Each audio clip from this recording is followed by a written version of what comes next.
Hindi. Hindi totoo to. Anong klaseng nilalagyan? Ano? Naniniwala ka na ba?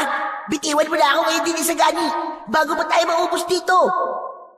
Siya ang kalaban, hindi kami. Tulong! Tulungan niya ako! Lagot na! Si Tala! Anong gagawin natin? Napakadami nila. Anong gagawin natin, Alon? Hindi natin kaya ang ganyang kadaming halimaw. Magandang araw po sa inyong lahat. Ang kwentong inyong mapapakinggan sa araw na ito ay tungkol kay Alon, 14 na taong gulang, isang tahimik at mahiyaing bata. Dinala siya ng kanyang amang si Fernan sa probinsya upang pansamantalang manirahan sa bahay ng kanyang lolo. Doon sa lumang bahay, natagpuan ng batang si Alon ang isang lumang kabinet, isang bagay na magdadala sa kanya sa isang kakaibang mundo. At sa mundong yun, makikilala niya ang ilang kabataang may taglay na kapangyarihan. Ngunit ano nga ba ang papel ni Alon sa mundong yun? Isa ba siyang tagapagligtas o may mas malalim pang dahilan kung bakit siya naroon? Sa kanyang paglalakbay, makakaharap niya ang isang mahiwagang leon. Kaibigan kaya ito o isang kaaway?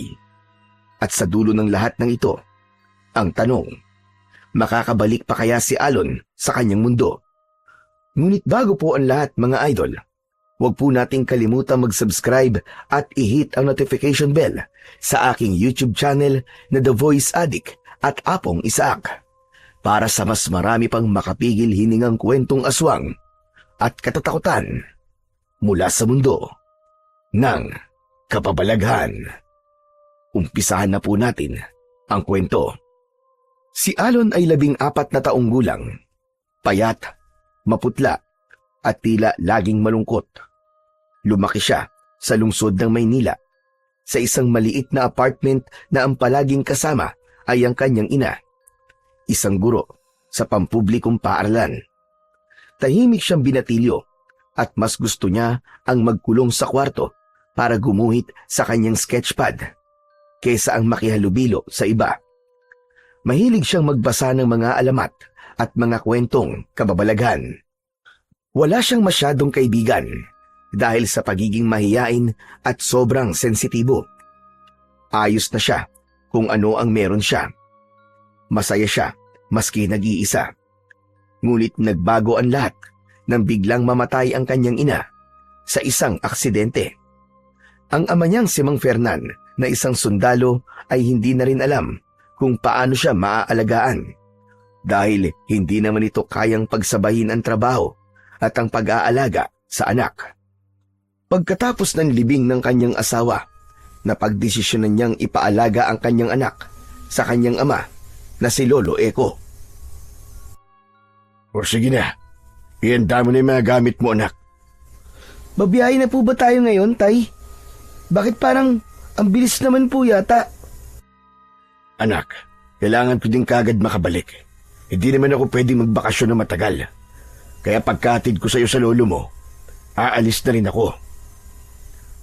Sige po, kung yan po talaga ang solusyon, Papa. Ayos na po sa akin. Basta ipangako niyo po na magkikita po ulit tayo, ah. Promise, anak. Magkikita tayo ulit. Huwag ka mag-alala. Siya nga pala. Habang nasa poder ka ng lolo mo, lagi mo siyang tutulungan sa mga gawaing bahay, ha? Huwag kang magiging pasaway. Opo, Papa. Susunod po ako. Mabuti naman kung ganon. Oh, bakit naman parang ang lungkot ng mukha mo? Papa? Huwag ka nang malungkot. Alam kong hindi madali ito, anak. Pero kailangan nating magtulungan. Kailangan natin magtiis pansamantala. Saka maski naman malayo tayo sa isa't isa. Mahal na mahal kita, anak. Mahal na mahal din po kita, Papa. Salamat, anak. Pwede po ba akong tumawag sa inyo kapag namimiss ko po kayo? Oo naman. Basta't may signal, sasagot ako kagad. Kahit na anong oras, anak. Sige po. Salamat, anak, ha? Mabait kan talaga. Huwag mong pababayaan ang sarili mo ha. Kumain ka sa oras. Mag-aral ka mabuti. At huwag na huwag mong iisipin na iniwan kita. Ginagawa ko to para sa iyo, anak. At sa magandang kinabukasan mo. Naiintindihan ko naman po eh. Wala po kayong dapat na alalahanin sa akin. O siya, sige na. Malayo-layo pa ang biyahe natin. Baka gabihin na tayo sa pagpunta kina lolo mo. Sige po, ihanda ko na po ang mga bag ko. Makalipas ang ilang minuto ng pag-aayos ng gamit, tumulak na ang mag-ama sa biyahe nila patungong probinsya. Tahimik lang si Alon habang nasa bus. Yakap-yakap ang kanyang backpack kung saan nakalagay ang kanyang mga damit at ilang mga paboritong libro. Habang unti-unting lumalayo sa lungsod, napansin ng binatilyo ang unti-unting pagbabago ng paligid. Mula sa magulo at maingay na kalsada, naging mas tahimik na at mapuno ang mga gilid ng daan. Nakaramdam siya ng antok. Nang pipikit na ang kanyang mga mata, biglang may naramdaman siyang malamig na hangin na dumaan sa kanyang batok kahit sarado ang mga bintana ng bus. Tapos may narinig siyang nagsalita, parang bumulong malapit sa kanyang tenga. Alon, sa wakas, paparating ka na. Matagal na kitang hinihintay. Napalingon siya, pero ang nakita lang niya ay ang tulog niyang ama at ilang pasaherong natutulog rin. At ang konduktor na matyagang kinakausap sa harap ang driver. Napabuntong hininga siya at pinilit ang isip na guni-guni lang yun. Tumingin siya sa labas ng bintana habang patuloy ang pagtakbo ng bus. Nasilayan niya ang tanawin sa labas. Madilim ang langit, tila uulan ng malakas. Ang mga puno sa labas ay parang sumasayaw sa malakas na ihip ng hangin. Maya-maya pa, biglang isang malakas na busina ang narinig niya. Napaigtad siya at napakapit sa kinauupuan. Nagising din si Mang Fernan. Agad nitong nakita ang reaksyon ng bata. Ayos ka lang ba, anak? Ayos lang po ako, Papa. Nagulat lang po ako. Mahaba pa ang biyahe natin, anak. Mabuti pa'y matulog ka na uli. Tumango na lamang si Alon at di na sumagot sa kanyang ama. Si Mang Fernan naman ay bumalik na sa kanyang pag-idlip. Madilim na nang makarating sila sa baryo. Pagbaba nila mula sa tricycle ay agad na ding nagbayad si Mang Fernan. Umalis naman kagad ang tricycle na tila nagmamadali ring makauwi. Humugot ng isang malalim na buntong hininga si Alon habang nakatanaw sa harap nila. Sa tapat ng maikling bakod na yari sa kawayan, may isang lumang bahay na yari sa kahoy. May mga halamang nakapaso sa gilid ng hagdan at lumang lampara na nakasabit sa poste ng balkon. At sa balkon, nakaupo ang isang matandang lalaki na nakasuot ng puting kamiseta at may suot itong kakaibang kwintas na tila kumikislap kapag tumatama sa liwanag ng lampara. Naninigarilyo ito habang nakatingala sa buwan na noon ay bahagyang nababalutan ng manipis na ulap. Pagkakita sa kanila, agad itong tumayo at sinalubong sila sa kanilang pagdating. Aba, Fernan! Ikaw ba yan? Nako! Ang anak ko! Dumating ang anak ko! Mano po, itay? Kaawaan ka ng Diyos, anak. Sino ba itong kasama mo? Abay, guwapo ah. Kamukha ko. Siya po si Alon, itay. Anak ko po siya. Ano ka mo? Anak mo? Ibig sabihin, apo ko ang batang ito. Pamilyar ang pangalan niya. Parang narinig ko na. Ipinangalan ko po kasi siya dun sa palagi niyong ikinikwento sa akin na naging kaibigan niyo. Aba, oo nga ano. Kapangalan mo nga. Pero hindi ko na masyadong maalala eh. Siguro kung may magpapaalala sa akin, Matatandaan ko. Matanda na kasi ako eh. Medyo makakalimutin na. Kitang-kita sa mga mata ni Lolo Eko ang saya.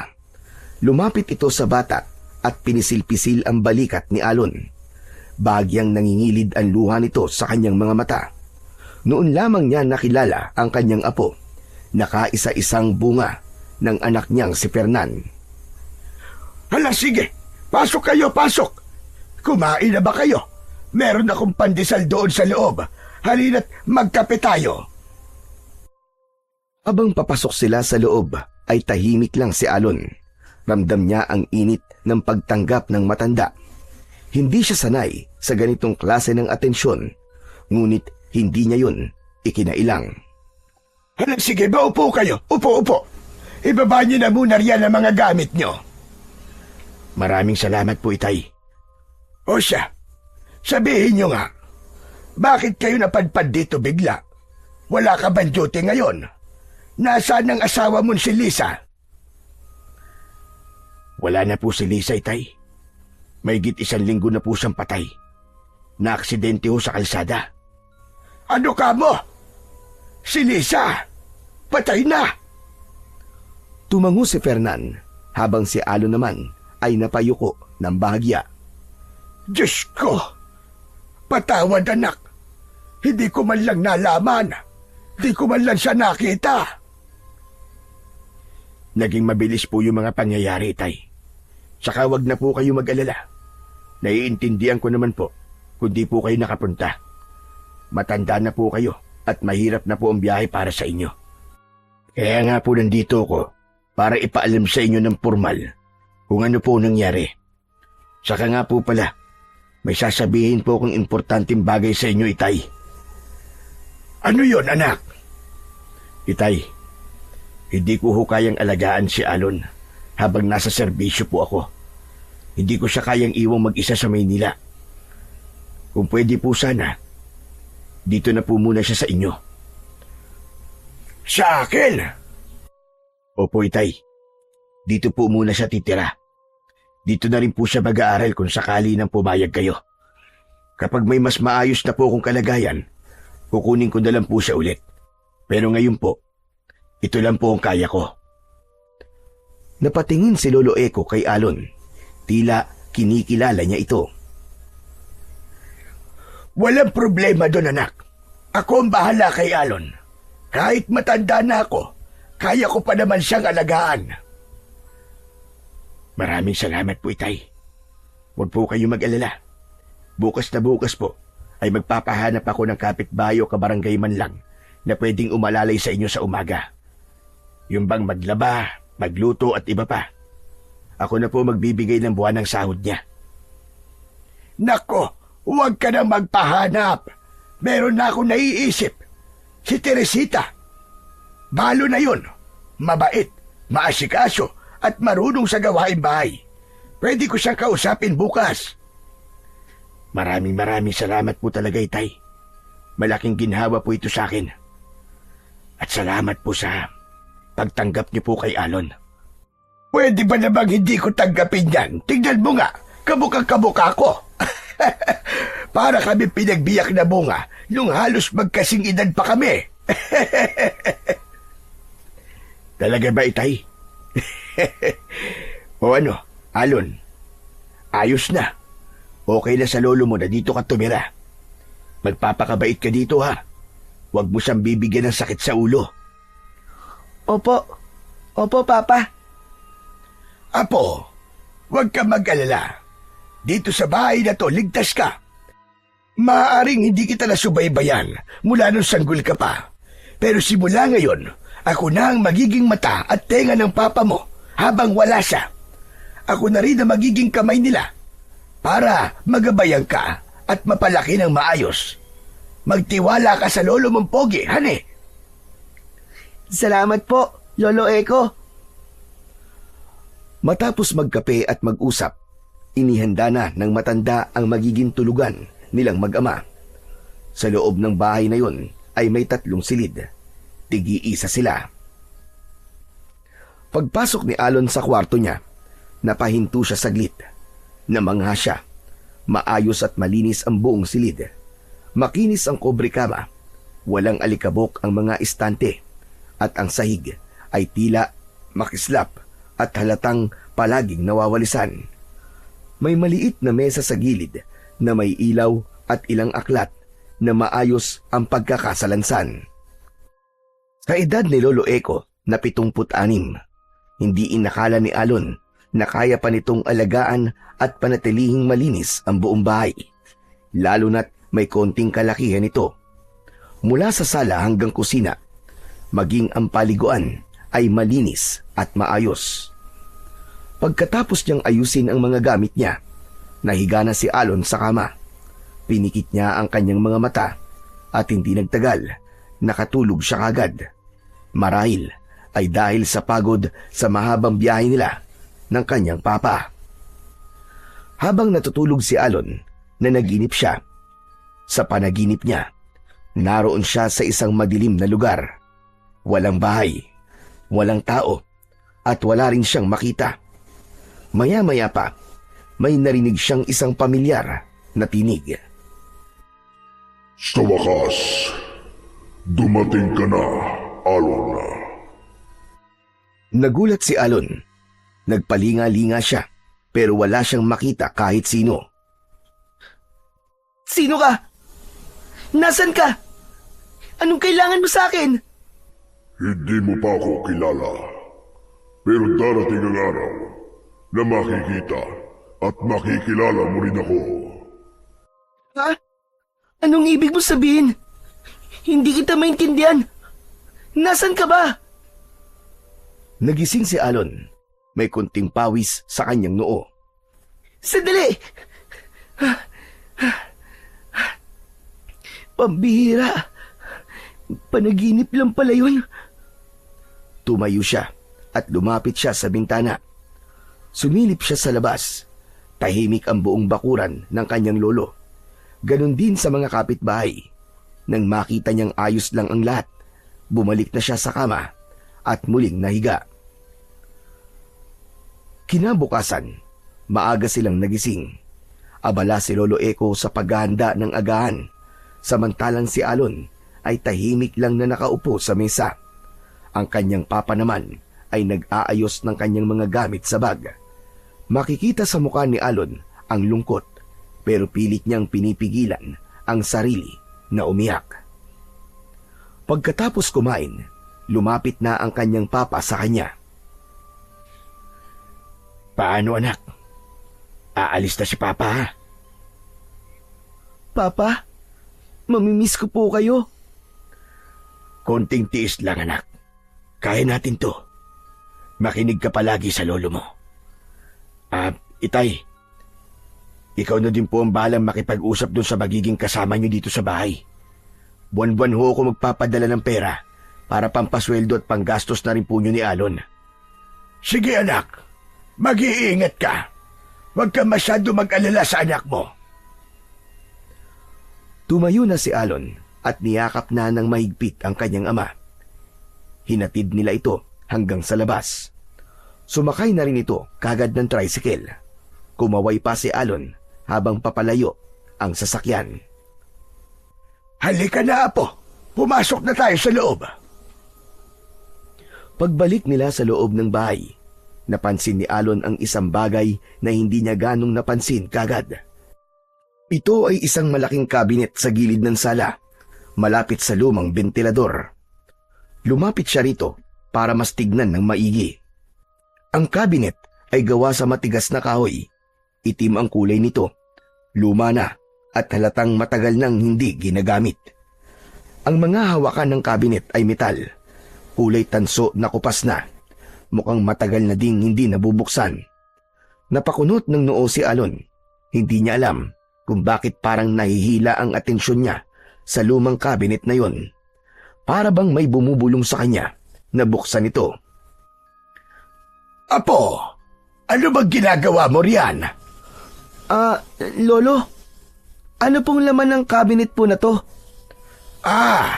Isa lang yung lumang kabinet at wala yung laman. Hindi ko lang maitapon kasi sayang naman. Tumango si Alon. at lumapit na sa kanyang lolo. Bago makalayo, muli niyang sinulyapan ang kakaibang kasangkapan na yun. Nagtataka siya kung bakit nasabi ng kanyang lolo na wala itong laman pero nakakandado. Sa mga sumunod na araw, unti-unti nang nakasanayan ng binatilyo ang buhay sa probinsya. Tahimik ang buhay doon. Gigising sa tilaok ng manok, mag-aalmusal, magdidilig ng mga halaman, at sa gabi, maghahapunan at bago matulog ay magdarasal sila at nagsisindi ng insenso. Isang gabi, habang umuulan at humahampas ang hangin sa mga bintana, nagising si Alon. May narinig siyang mahinang kaluskos. Dahan-dahan siyang bumangon at sumilip mula sa kwarto. Maliwanag ang sala, pero hindi niya nakita doon ang kanyang lolo Eko. Lumabas siya. Nakita niyang bukas ang kabinet at ang liwanag sa buong sala ay galing sa loob nito. Dahil sa kuryosidad, lumapit si Alon sa kabinet. Habang papalapit siya, may narinig siyang tinig mula sa loob. Mahinang boses na parang bata. Nagtatawanan, naglalaro. Saan galing ang mga boses na yun? Parang dito sa loob ng kabinet Mas lumapit pa siya. Tinignan niyang mabuti ang bawat sulok nito. Maliwanag, pero wala naman siyang nakitang bata. Mas lumakas ang tunog nang makalapit siya ng tuluyan. Ano ba? Ano ba, Ikong? Halika na! Napapitlag si Alon. Hindi niya kilala si Ikong. Wala sa sariling ipinasok niya ang kanyang kamay sa loob ng kabinet. Hinaplos niya ang kahoy. Malamig ito. At may naramdaman siyang kakaiba sa palad niya. Parang may dumadaloy na kuryente. Halika na! Sumama ka na sa amin! Mula sa loob ay may humawak sa kamay niya. Isang malamig na kamay. Hindi niya makita kung kanino galing, pero mahigpit ang hawak nito. Ah! Lolo! Lolo! Nakasigaw siya, pero masyadong mabilis ang mga pangyayari. Biglang hinila ng kamay ang buong katawan niya papasok sa kabinet. Tapos ay para siyang nahulog sa walang katapusang butas. Paikot-ikot ang paligid niya. Nawala ang liwanag. Pumalit ang dilim. Hanggang sa sumigaw siya ng napakalakas. Ilang sandali pa, nawalan siya ng malay. Mabigat ang ulo niya at parang umuugong ang paligid niya nang siya ay magkamalay. Unti-unti niyang iminulat ang kanyang mga mata. Ang una niyang nakita ay ang muka ng isang dalagita. Nakaupo ito sa tabi niya, nakatitig sa kanya. Maganda ito, maamo ang muka, maputi ang balat, mahaba rin ang buhok. Nakangiti ito sa kanya. Gising ka na! Teka, sino ka? Ako si Tala. Halika na, bumangon ka na riyan. Hinihintay ka na nila. Kanina ka pa natutulog dyan Ano?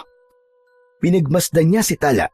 Hindi niya ito kilala at mas lalong wala siyang ideya kung bakit parang kilalang-kilala siya nito. Nakahawak pa ang kamay nito sa kanya at pilit siyang pinatatayo. Sandali lang. Nasaan ba ako? Ano bang lugar to? Maligayang pagdating sa Ilaya, Alon. Kilala mo ko? Oo, bakit? May nakapagtataka ba doon? Huwag kang matakot. Hindi naman ako masamang tao Halika na. Hinihintay ka na nila. Napatingin si Alon sa paligid. Para siyang nasa loob ng isang malawak na hardin. Maraming halaman ang nasa paligid. Lahat ay may sari-saring kulay. Maliwanag ang paligid at maganda ang tanawin. Tahimik ang lugar at malamig ang hangin. Teka, hindi ko alam kung ano nangyayari. Nananaginip ba ako? Hindi, Alon. Hindi to panaginip. Nandito ka sa Ilaya at matagal na naming hinihintay ang pagdating mo. Ako? Bakit naman ako? May nakapagsabi sa amin na darating ang isang araw, darating ka dito. Ha? Sino? Basta, kung gusto mo malaman ang sagot dyan sa tanong mo, kailangan mo magtiwala. Sumama ka sa akin. Pero hindi kita kilala eh. Bakit ako magtitiwala sa'yo? Ayos lang. Kung hindi ka kagad magtitiwala, naiintindihan ko. Pero wala kang pagpipilian. Kailangan mong sumama sa akin sa ayaw at sa gusto mo. Hindi pa nakakasagot si Alon nang biglang hinila siya ni Tala. Maigpit ang pagkakahawak ng dalagita sa kanyang kamay. Pero hindi naman siya nasaktan. Sa gulat niya, napakapit na rin siya at sumunod. Habang naglalakad sila, napansin ni Alon na may kakaiba sa paligid. Ang mga damo sa dinadaanan nila ay yumuyuko na parabang nagbibigay daan sa kanila. Ang mga bulaklak naman na dati ay nakasara ay unti-unting namumukadkad kapag lumalapit sa kanila si Tala. Ano bang klaseng lugar to, Tala? Bakit ganito ang paligid? Parang napakamahiwaga. Ito nga ang Ilaya. Bakit ako nandito? Huwag ka na magtanong. Dadaling kita kay Apo sa Lumay. Sa kanya ka na lang magtanong dahil siyang nakakaalam ng propesiya tungkol sa'yo. Ha? Propesiya? Ano bang itsura yan? Huwag ka matakot. Ligtas ka sa lugar na to. Nagpatuloy sila sa paglalakad. Sa dulo ng daan, may nakita siyang mataas na bahay. Gawa ito sa kahoy at may mga lampara na nakasabit sa bawat kanto nito. Doon sila papunta. Malapit na tayo. Nasa loob si Apo sa Lumay. Napansin ni Tala na tila naging magalaw ang kilos ng binatilyo. May pag-aalangan sa mukha nito. Huwag kang mag-alala. Mabait siya. Matanda na, pero matalino pa din. Sigurado ka ba? Baka mamaya, kung sino lang ang nasa loob, ha? Ano ka ba? Sigurado ko. Hindi ka naman niya sasaktan eh. Dahan-dahang binuksan ni Tala ang pinto ng bahay. Apo sa Lumay, narito na po si Alon. Pumasok kayo. Pumasok si Tala. Sumunod si Alon. Agad siyang sinalubong ng amoy ng mga tuyong dahon at usok mula sa mga nasusunog na insenso. Sa gitna ng bahay ay may luma at mahabang upuan kung saan nakaupo ang isang matandang lalaki na may mahabang puting buhok at balbas. Lumapit ka, Alon. Bilisan mo. Dahan-dahan siyang lumapit sa matandang lalaki. Huwag kang matakot, iho. Hindi kita kakainin.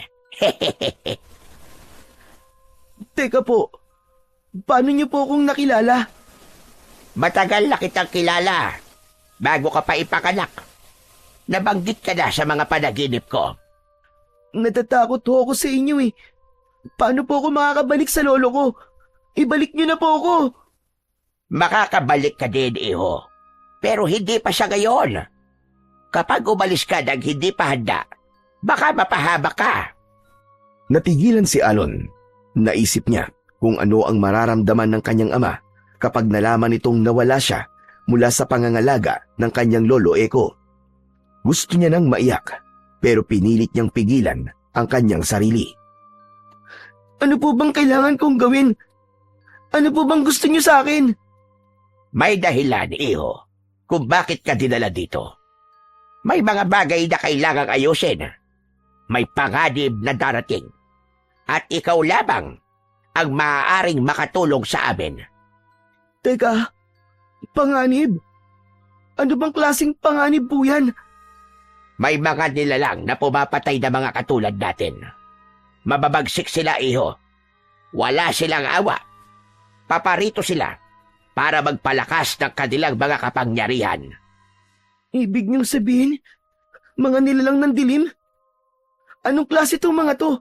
Tulad po ba sila ng mga aswang? Mas masahol pa sila sa karaniwang mga aswang. Tinatawag silang kulto ng mga itim na gabon. Isang uri sila ng mga elemental na kumakain ng laman. Ang kinukuha nila ay ang mga kaluluwa at kapangyarihang nasa dugo ng mga taong tulad mo. Tulad ko? Bakit? Ano po ba ako? Wala naman po akong kapangyarihan tulad ni Tala na kayang magpabuka ng mga bulaklak. Natawa ng bahagya si Tala sa sinabi ni Alon. Oh, bakit siya tumatawa? Totoo naman, di ba? Napansin ko yung kanina habang papunta tayo dito eh. Wala. Natuwa lang ako sa sinabi mo. Kaya ako tumawa. Natawa ka? Kasi alam mong wala talaga akong kapangyarihan kagaya mo. Wala akong alam dito. Hindi ko nga alam kung totoo ba itong nangyayari. Naiintindihan ka namin, Alon. Alam kong nalilito ka pa at di makapaniwala sa mga naririnig mo.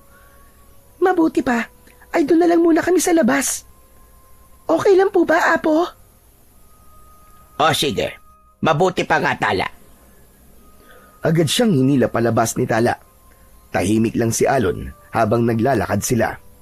Maraming tanong ang gusto niyang malaman ng sagot, pero pinipigilan na niya ang kanyang sarili dahil kanina pa ay nararamdaman na niyang tila tikom ang bibig ng mga kausap niya. Tipid na tipid ang mga ito sa mga detalye. Dinala siya ni Tala sa likod ng bahay kung saan may mas malawak pang hardin. Doon lang napansin ni Alon na wala pala silang kapitbahay sa paligid. Dito mo sila makikilala. Sila? May iba pa bang nakatira dito? Oo, kami mga bata na may kakaibang kakayahan. Huwag kang matakot, mababait sila. Nang igala ni Alon ang kanyang paningin sa paligid, napansin niya ang isang lalaki na tila mas matanda sa kanya ng ilang taon. Nakasuot ito ng pulang sando at shorts. Nakaupo ito sa isang malaking bato. Alon, siya si Isagani. Uy, may bagong dating ah. Ako si Isagani. Kumusta ka? Mabuti naman. Biglang tinapik ni Tala si Isagani sa balikat. Sige, Isagani, ipakita mo nga sa kanya. Gusto mong makita? Teka, makita ba ang alin? Ngumiti si Isagani at dahan-dahang yumuko.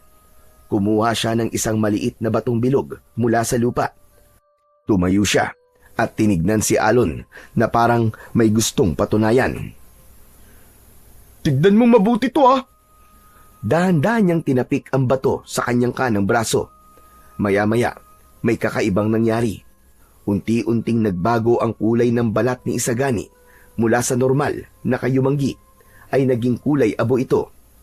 Nakita ni Alon na parang kumintab at naging makinis ang ibabaw ng balat ni Isagani at matigas ito. Napatitig si Alon. Hindi siya makapaniwala sa nakikita. Biglang kinuha ni Tala ang isang tungkod na kahoy mula sa gilid ng halamanan. Walang pasabi. Pinukpok niya sa braso si Isagani. Tumunog ang kahoy, pero hindi natinag ang binata. Hindi man lang siya nasaktan. Hindi man lang siya napaurong. Nakangiti lang siya, na parang wala lang. Ayos ka lang ba? Oo naman no. Ayos lang ako. Sanay na akong palaging sinusubok ng mga kasama ko dito eh. Totoo yan. Minsan nga, kahit si Apo sa lumay, sinusubok siya dito. Ang galing. Parang naging bato ang balat mo. Tama ka. Kaya kong gawing bato ang katawan ko. Pero pansamantala lang. Kasi kapag matagal ko tong ginagamit, kailangan kong magpahinga ng matagal.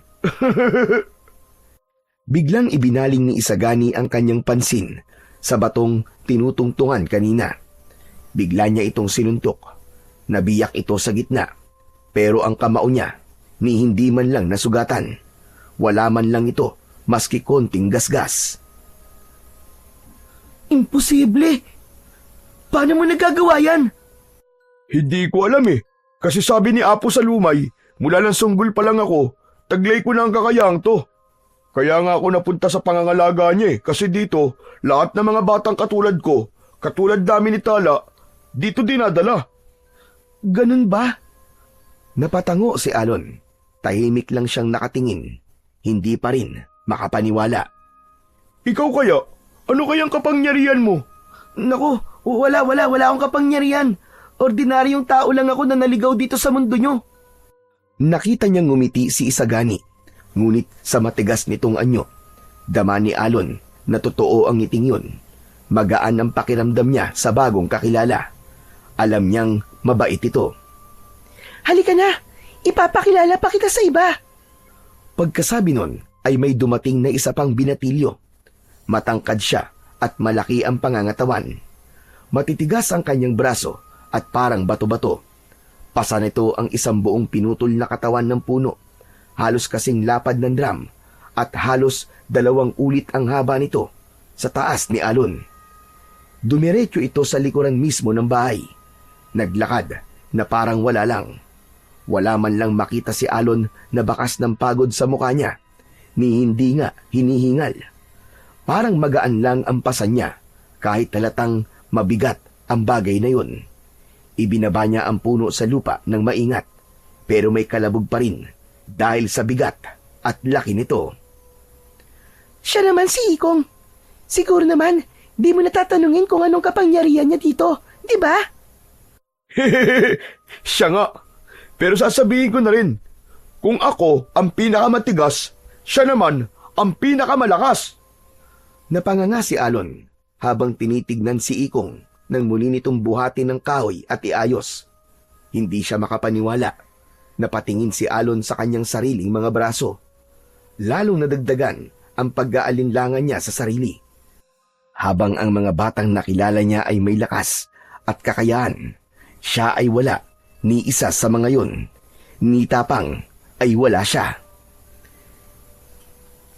Uy, may bisita yata tayo. Oo, siya si Alon. Ako naman si Ikong. Grabe, parang hindi tao ang lakas mo ah. Hehehe, dahil dito yan oh. Itinaas ni Ikong ang suot niyang kwintas. Kumislap yun sa liwanag ng araw. Isa itong kwintas na gawa sa pinatigas na hibla ng halaman. Sa gitna nito, nakasabit ang isang bato na may malakristal na itsura. Ang bato ay kulay berde na may halong ginto sa gitna at tila may gumagalaw sa loob kahit hindi ito inaalog. Kapag tumatama sa sinag ng araw, kumikislap ito. Dito ko nakuha ang lakas ko. Galing to kay Apo sa Lumay, nung inampun niya ako. Napatingin si Alon sa mutya. Tila naakit ang paningin niya rito. May kakaibang init siyang naramdaman, pero hindi siya nasaktan. Napaatras siya ng konti. Lahat kami dito, ipinanganak na may kakayahan na. Pero itong si Ikong, ganyan na sa kanya. Pinagkalooban siya ng mutya. Ganun ba? Ibinalik ni Ikong ang kwintas sa loob ng kanyang sando. Teka, matanong ko lang ulit. Totoo ba talaga ang lahat ng to? Oo naman, hindi pa naginip. At mas lalong hindi ilusyon ang lahat ng nakikita mo dito. Lahat kami nandito, Alon. Hindi ordinaryo. At mukhang kasama ka na rin namin ngayon. Teka. Paano niyo naman akong makakasama? Wala naman akong kapangyarihan eh. Hindi pa siguro ngayon. Pero darating ang oras mo. Sabi ni Apo, may kapangyarihan ka rin. Kailangan mo lang mahanap kung ano yun. Totoo yun. Kusa yung lalabas. Maniwala ka sa amin, Alon. Huwag kang matakot. Kasama mo kami. Tayo ang magkakasangga dito. At masaya kami na dumating ka dito sa amin. Tara na, ililibot pa kita sa ibang bahagi ng lugar. Magugustuhan mo ang lugar na to. Pangako. Sige. Ipasyal mo ko. Ngumiti ang lahat. Si Ikong ay bumalik na sa kanyang ginagawa. Samantalang si Isagani naman ay pumasok na sa loob ng bahay. Si Tala at Alon na lamang ang naglakad at namasyal sa lugar. Nadaanan nila ang mga puno ng nara at balete na siyang nagbibigay ng lilim sa kanilang dinaraanan. Sa bawat takbang, naririnig nila ang mga tunog ng tuyong dahon na naaapakan nila. Kasabay sa huni ng mga ibon at lagaslas ng ilog na di pa nila nakikita. Ang sarap namang pakinggan ng mga tunog. Ibang-iba ito sa tunog ng Maynila kung saan ako lumaki. Payapa at tahimik. Ingay lang ng kalikasan ang naririnig. Maynila? Saan yun? Isa yung lungsod kung saan maraming mga tao, maraming mga sasakyan, mga malalaking malls at iba pa. Mukhang masaya dun ah. Anong masaya? Magulo ka mo. Madaming nag-aaway. Nagpapatayan ng walang katuturan at halos araw-araw may problema. Kaya nga, habang naririnig ko ang tunog ng lugar na to, parang nagugustuhan ko na dito. Parang ayoko nang bumalik. Bakit naman? Hindi ka ba masaya sa tinitiran mo? Ewan ko. Parang dun kasi, kahit anong gawin mong pagsisikap, parang may kulang pa rin eh. Lahat dun nagmamadali. Lahat nag-uunahan. Lahat takot mawalan ng pera. Takot mawalan ng trabaho. Pero dito tahimik lang. Walang cellphone, walang internet. Pero parang andaling makontento kung ano ang meron. Ikaw, Tala, naranasan mo na bang umalis dito? Yung pumunta sa ibang lugar? Hindi pa eh. Pero palagi ako nangangarap. Minsan gusto kong makita kung anong meron sa dulo ng gubat, sa likod ng mga bundok at iba pa. Kaso, hindi naman ako makalayo dito. Hanggang dito lang ako. At ito ang paborito kong lugar dito. Paborito mong lugar? Oo, ligtas tayo dito. Tignan mo, maganda dito, di ba? Nang tignan ni Alon ang paligid, namangha siya sa kanyang nakita. Nasa tabi na sila ng ilog kung saan may isang maliit at mababang talon. Ang tubig ay malinaw. Makikita sa ilalim nito ang makulay na mga bato at ang mga isda na lumalangoy. Hanggang dito lang tayo, Alon. Delikado lang sa kabilang parte ng ilog. Sabi ni Apo, may mga nilalang doon na hindi natin alam kung kakampi ba o hindi. Tumango si Alon. Napatingin siya sa kabila. Para bang may humihila sa kanya roon. May nakita siya, isang leon. Malaki ito at mabagsik ang anyo. Ang balahibo nito ay parang ginto at ang mga mata ay kumikislap sa liwanag ng araw. Napakunot ang noo ni Alon. Tala, tignan mo. May leon sa kabila, oh. Ha? Nasaan? Wala naman ah. Meron, ayun oh. Nakatingin nga siya dito sa atin eh. Nagpapatawa ka naman eh. Paano naman magkakaroon ng leon dito? Guni-guni mo lang yon. Tara na nga, baka mamaya maingkanto pa tayo dito. Pero hindi siya pinakinggan ni Alon. Parang hinihila ang kanyang mga paa palapit sa ilog. Sa bawat takbang, lalong lumilinaw ang anyo ng leon. Nakatingin pa rin ito ng diretso sa kanya, pero hindi ito gumagalaw. Tumigil si Alon sa mismong gilid ng ilog. Mabilis ang tibok ng kanyang puso, hindi dahil sa takot, kundi dahil sa kakaibang pakiramdam na parang kilala niya ang nilalang na ito. Sino ka? At sa gulat niya, sumagot ang leon. Hindi bumuka ang bibig nito, pero narinig niya ito sa kanyang isipan. Malinaw, malalim, at puno ng kapangyarihan. Maligayang pagdating, Alon. Natigilan si Alon. Pamilyar sa kanya ang boses na yon. Teka, ikaw? Ako nga, Alon. Ako ang tumawag sa'yo. At ako ang dahilan kung bakit ka nandito sa lugar na ito. Hala, ikaw nga. Kung ganun, sabihin mo sa akin kung bakit mo ako dinala sa lugar na to. Dinala kita dito dahil sa isang misyon na kailangan mong gampanan. At ikaw lang ang makakagawa nito. Ano ka mo? Ako? Ano bang klaseng misyon yan? May kinalaman ba to sa mga sinasabi ni Apo na mga gabon? Sinasabi ko na sa'yo, wala akong kapangyarihan. At isa pa, bata pa ako. Meron, Alon. Meron kang kakayahan na matagal nang nasa sayo. At bukod doon, ay pagkakalooban pa kita ng ibang kapangyarihan. Natahimik si Alon. Napatitig sa nilalang na nasa kabilang panig ng ilog. Hindi niya mapaniwalaan ang mga sinasabi ng nilalang. Ngunit alam niyang sa pagkakataong yun, maaaring ang leon na ang sumagot sa lahat ng kanyang mga katanungan. Samantala, si Tala naman ay nananatiling nakapwesto sa di kalayuan. Nakakunot ang kanyang noo habang pinagmamasdan si Alon na tila wala sa sarili. Unti-unting naglakad papalapit sa gilid ng ilog na parang hinihila ng di nakikitang puwersa. Wala naman siyang makita sa kabilang pangpang, ni anino, ni hayop, ni tao. Tanging mga puno at halaman at ang gumagalaw na damo sa ihip ng hangin ang kanyang nakikita. Alon?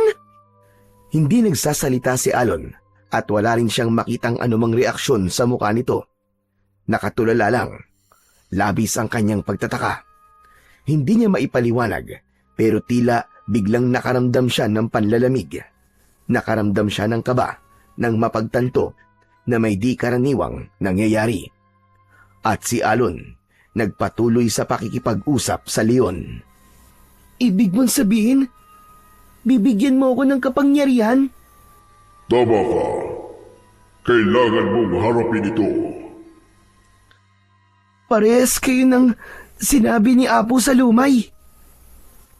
Dahil ang lahat ng ito ay nakatakda ng mangyari. Nakasulat sa isang propesiya ang pagdating mo. Ikaw ang pinili. Anong kailangan kong gawin? Kailangan mong lumaban. Bibigyan kita ng kapangyarihan. Lakas na magagamit mo para protektahan ang dalawang mundo. Paano? Lumapit ka. Ilalagay ko sa iyo ang apoy. Isang kapangyarihang galing sa liwanag. Gamitin mo ito para labanan ang kadiliman. Kapag tinanggap ko to, anong mangyayari? Magbabago ang buhay mo. Hindi ka na magiging normal. Makakakita ka ng mga bagay na hindi nakikita ng iba at malalabanan mo ang kadiliman. At kung hindi ko naman tanggapin, Walang lalaban sa kanila. Masasakop nila ang mundong ito. At kung mangyari yun, wala ka na rin mundong babalikan. Dahil kapag nasira ang balanse dito, damay ang lahat. Napatitig si Alon sa kalmadong tubig ng ilog. Hindi pa niya lubos na maunawaan ang lahat, pero malinaw ang isang bagay. Kung hindi siya kikilos, kung hindi niya tatanggapin ang kapangyarihang ibibigay ng mahiwagang leon, ay mawawala ang lahat. Kailangan mo nang pumili ngayon. Tatanggapin mo ba ang kapangyarihan o hahayaan mo na lamang na matalo tayo ng kadiliman? Napayuko si Alon. Ilang saglit pa ay sasagot na sana siya. Ngunit nang muli siyang tumingin sa leon, naglaho na ito. Walang iniwang bakas ang leon at ang kabigla-bigla, ang ilog ay tila naging ordinaryong muli. Alon! Napalingon siya sa tumawag sa kanya. Nakita niya si Tala. Nakatayo pa rin sa dati nitong pwesto. Kita sa mukha ng dalagita ang pag-aalala. Kinakawayan siya nito. Ano ba kasing ginagawa mo dyan? Kanina pa kitang tinatawag ah. Hindi kagad nakasagot si Alon. Napatingin ulit siya sa kabilang pampang. Ngunit wala na talaga doon ang mahiwagang leon. Muli siyang tumingin kay Tala. Papalapit na ito sa kanya. Ano ba talaga nangyayari sa'yo ha? Kasi Tala, yung leon. Alon, sigurado ka bang okay ka lang ha? Bakit hindi ko siya nakikita? Hindi kaya imahinasyon mo lang yun? Tulad ng sabi ko kanina? Hindi. Nandyan talaga siya kanina, Tala. Kinausap pa nga niya ako eh. Ano ka mo? Kinausap ka? Nako, mukhang totoo yung sinasabi ni Apo sa lumay na maraming hiwaga sa lugar na yan. Kaya hindi niya kami pinapayagan na tumawid dyan. Anong sabi niya sa'yo? Kakampi ba natin siya? Totoo ang sinabi ni Apo sa lumay. May paparating ang panganib. May mga sasalakay dito masasamang nilalang. Kung ganun, ay kailangan talaga nating maganda. Oo, pero sayang. No, sayang? Bakit? Ang sabi kasi ng leon, bibigyan niya ako ng kapangyarihan. Pero bigla naman siyang nawala eh. Halika na, Mabuti pa umuwi na tayo. Tahimik na silang naglakad pabalik. Pareho silang hindi nagsasalita. Parehas na seryoso, pero maraming iniisip. Hindi na nagsalita pa si Alon, pero ang isip niya, hindi mapalagay. Gusto niya ang kapangyarihan. Gusto niyang makatulong. At higit sa lahat, gusto niyang tapusin ang misyon na sinasabi sa kanya para makabalik na siya sa kanyang mundo at sa kanyang lolo Eko. Samantala, sa kabilang pangpang ng ilog sa lugar kung saan nawala ang leon, may 4 na nilalang na biglang lumitaw. Tahimik lang ang mga ito habang pinapanood sina Tala at Alon na papalayo. Pagkalipas ng ilang sandali, nakarating na sina Alon at Tala sa bahay ni Apo sa Lumay. Medyo papadilim na ang paligid ng mga sandaling yun. Nang makita silang paparating, agad niya silang tinawag.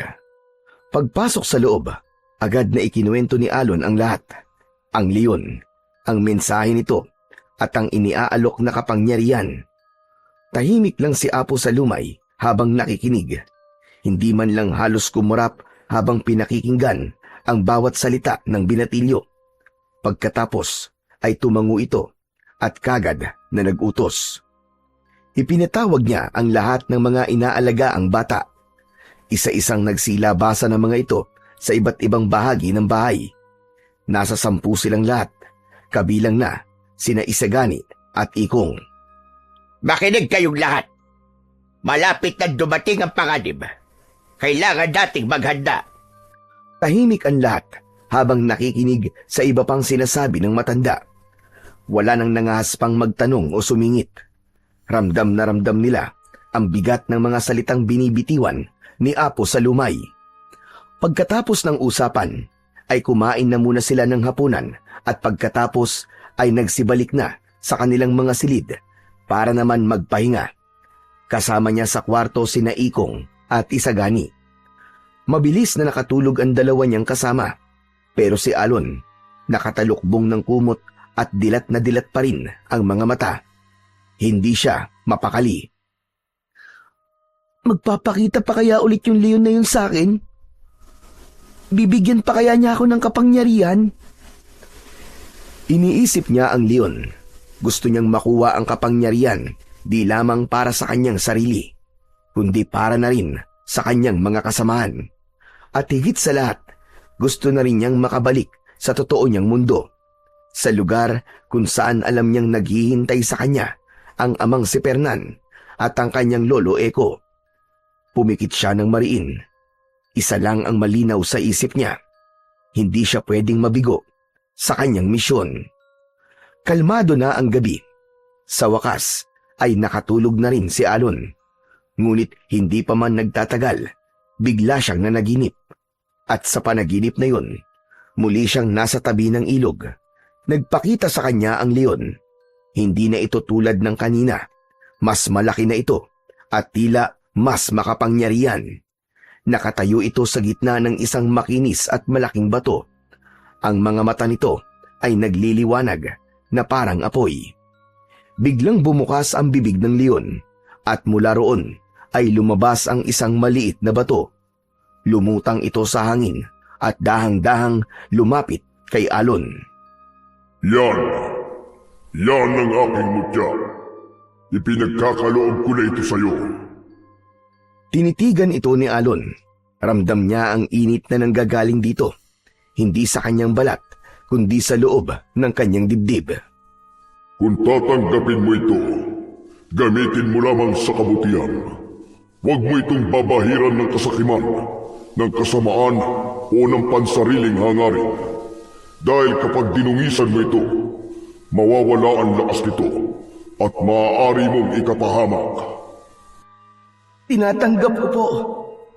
Maraming salamat, Mahiwagang Leon. Biglang walang paalam, pumasok ang mutya sa kanyang bibig. Napasinghap siya, hindi nakagalaw. Mabilis itong bumaba sa kanyang lalamunan at sa isang iglap, may kakaibang enerhiya ang dumaloy sa kanya. Napakaliwanag ng kanyang paningin. Napapikit siya ng mariin.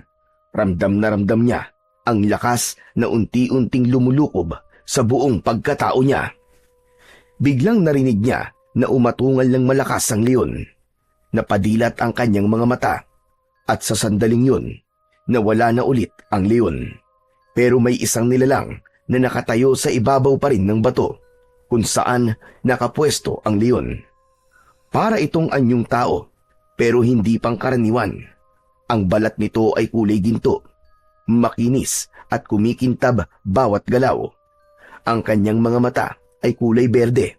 Suot nito ay isang makapal na kasuotan na may sinturon na gawa sa halaman. Ngayong tinanggap mo na ang mutya, ito na ang simula, Alon. Teka, sino ka? Napangiti ang nilalang, napatitig kay Alon, ngunit hindi nagsalita. Ikaw yung leon? Kung ganun, ay hindi ka talaga leon.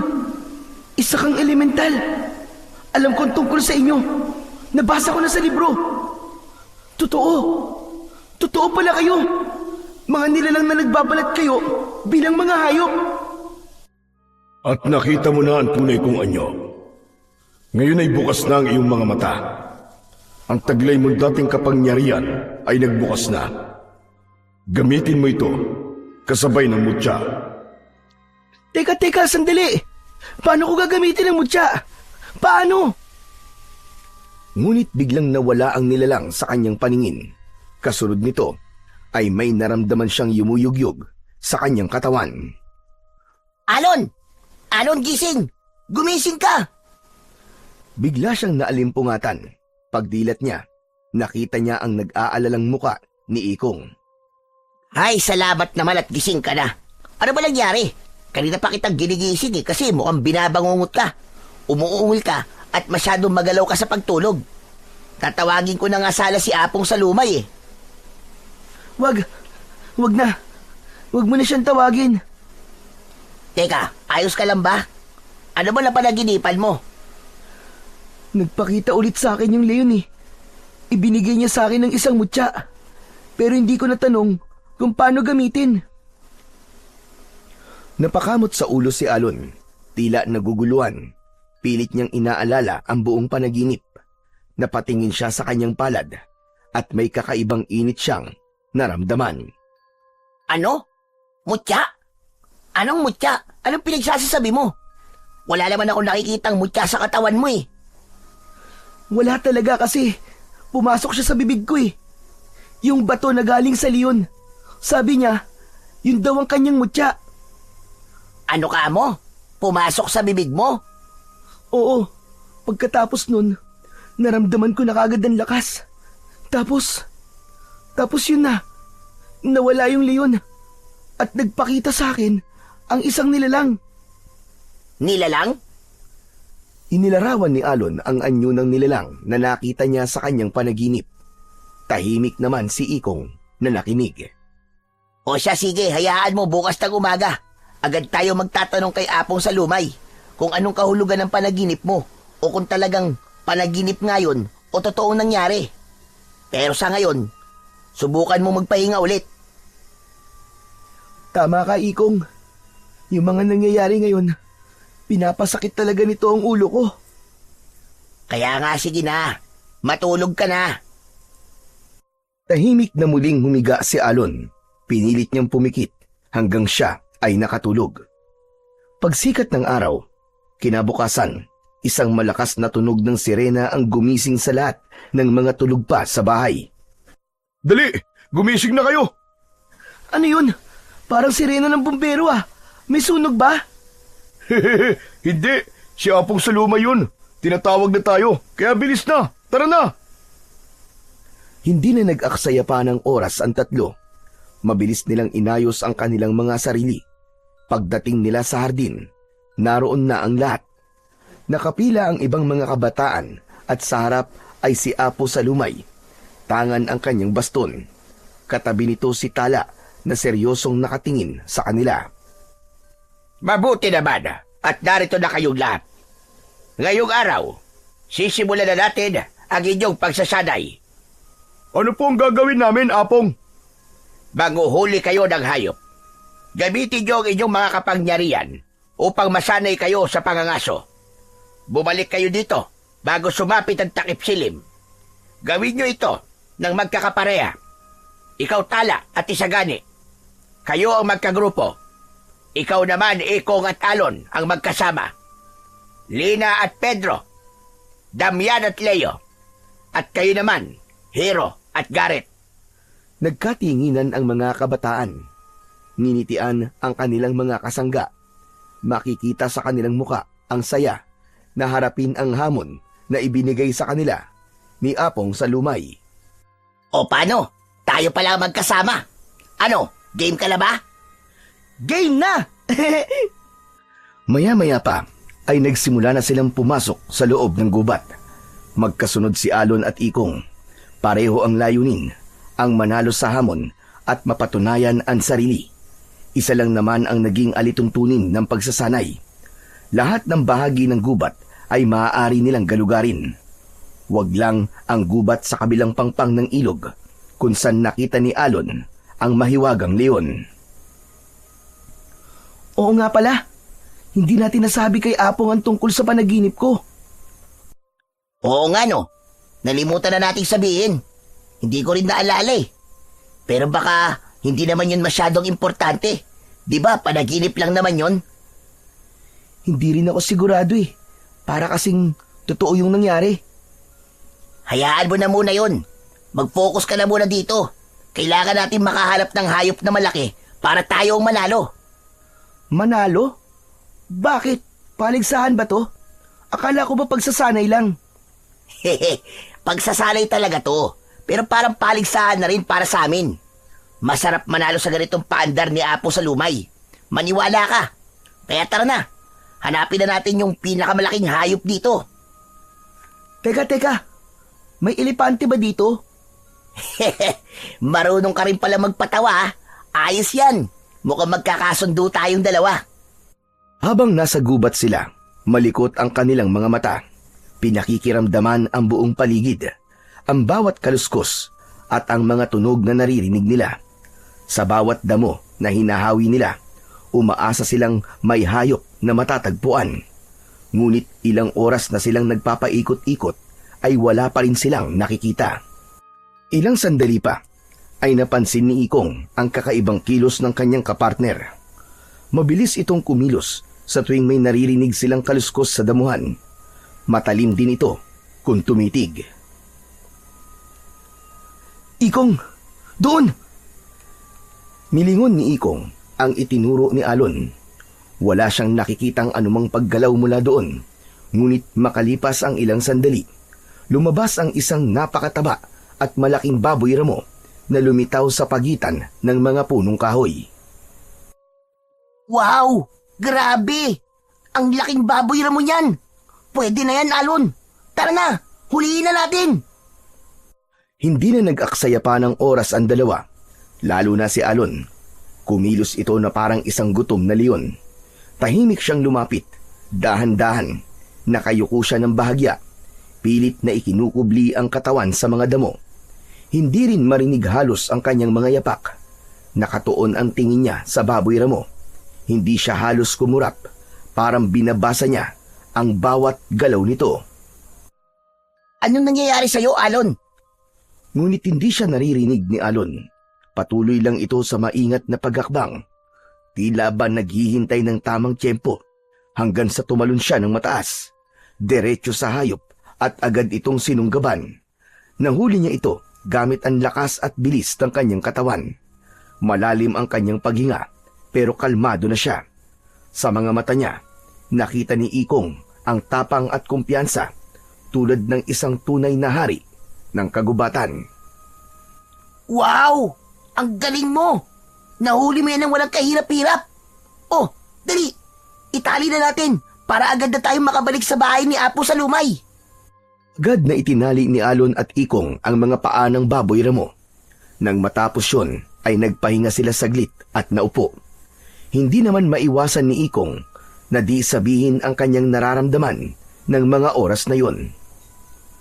Grabe ka! Napahanga mo ako dun, Alon ah. Ang galing mo kanina. Parang basic na basic lang sa'yo ang pangangaso ah. Siguro, maalam ka na talaga sa mga ganitong gawain, no? Para kasing hindi ka baguhan eh. Naku, hindi. Ang totoo niyan unang beses ko palang tong ginawa. Hindi ko rin alam kung paano at kung saan galing yon. Basta, parang gumalaw na lang ng kusa ang katawan ko. Teka, hindi naman kaya yan na ang tunay mong kakayahan? O kaya naman epekto na yan ng panaginip mo kagabi? Baka nga totoong pinagkalooban ka ng mutya ng leon. Sa palagay mo ba, ito na yon? Oo, Alon. Malakas ang kutob ko na unti-unti na nating matutuklasan ang kapangyarihan mo. Sana nga, Ikong, ito na yon. Para kung sakali man na may darating talagang panganib, ay makatulong ako. Na kahit anong pagsubok o panganib ang dumating, makakaligtas ang lahat. Makakaligtas tayo, Alon. Walang hindi natin mapagtatagumpayan. Basta tayo magtutulungan. Saka hindi naman ako kinakabahan sa kung ano man darating kasi andun si Apong. Hindi tayo nun pababayaan. Kaya nga. O siya, tara na. Umuwi na tayo. Magaan ang pakiramdam nilang dalawa habang binabaybay ang daan pabalik sa tahanan ni Apong sa Lumay. Ramdam nila ang tagumpay at tuwa sa unang pagsubok na nalampasan nila. Bitbit ni Ikong gamit ang isang kamay ang malaking katawan ng baboy ramo, habang si Alo naman ay nakamasid sa paligid. Nakahanda sakaling may mangyaring hindi inaasahan. Ngunit di pa man sila nakakalayo ay bigla silang napatigil nang makarinig ng malakas na mga yabag. Ikong, ano yun? Narinig mo ba? Oo, may paparating. Hindi maganda ang kutob ko. Parang may masamang mangyayari. Agad na iniga at binitiwan ni Ikong sa lupa ang bitbit niyang hayop at nagpatuloy sa pakikinig. Hinawakan din niya ang suot niyang mutya at naramdaman niyang mainit ito. Parang binibigyan siya ng isang babala. Masama to. Kailangan nating maging handa. Hindi natin alam kung anong klaseng mga nilalang yung sumusunod sa atin. Mukhang tama ang kutob mo. Dahil para sa akin, hindi yan basta hayop lang. Ikong, kinakabahan ako. Huwag kang kabahan. Maniwala ka. Kakayanin natin tong dalawa. Hanggang sa biglang lumitaw sa isang bahagi ng gubat ang tatlong malalaking nilalang. Napaatras si Alon habang si Ikong naman ay agad na tumindig sa harap niya. Hawak ang kanyang mutya. Anong klaseng nilalang ang mga yan? Yan ang mga itim na gabon, Alon. Humanda ka. Mukhang mapapalaban tayo. Saglit na natigilan si Alon nang makita ang kakaibang mga nilalang na nasa kanilang harapan. Ang kanilang mga katawan ay mahahaba at payat. Medyo baluktot ang kanilang likod. Wala silang mga mata. Sa gitna ng ulo nila ay may malaking bibig na laging nakanganga. Puno ng matatalas na ngipin na parang kutsilyo. May lumalabas na mahabang dila sa kanilang bibig. Parang ahas, pabalik-balik. Isa sa mga yon ang naglalabas ng kulay itim na laway na kapag tumutulo sa lupa ay para itong asido na sinusunog ang mga damo at daon sa paligid. Nangalingasaw ito at naamoy nila Alon at Ikong ang mabahong amoy. Amoy bulok na karne at kinakalawang na bakal. Meron din itong mga galamay. Dahan-dahang umikot ang tatlong nilalang sa kanila. Alon, handa ka na ba? Hindi ko alam, pero wala na tayong pagpipilian. Lalaban tayo. Huwag kang kakabahan. Isipin mo lang kung paano mo ginamit ang iyong kapangyarihan nang hulihin mo ang baboy na mo. Hayaan mong gumalaw ang katawan mo. Maniwala ka sa sarili mong kakayahan. Habang papalapit ang tatlong nilalang, biglang lumiwanag ang mutyang suot ni Ikong. Samantalang si Alon naman ay ang mismong katawan niya ang nagkaroon ng kakaibang liwanag. Sumugod ang isa sa mga nilalang na yon, pero sa isang iglap, nakailag si Alon. Tumalon siya sa isang sanga, lumundag pababa at buong lakas na sinipa ang halimaw sa leeg. Napaurong ito at napasigaw, tila umalulong ng malalim.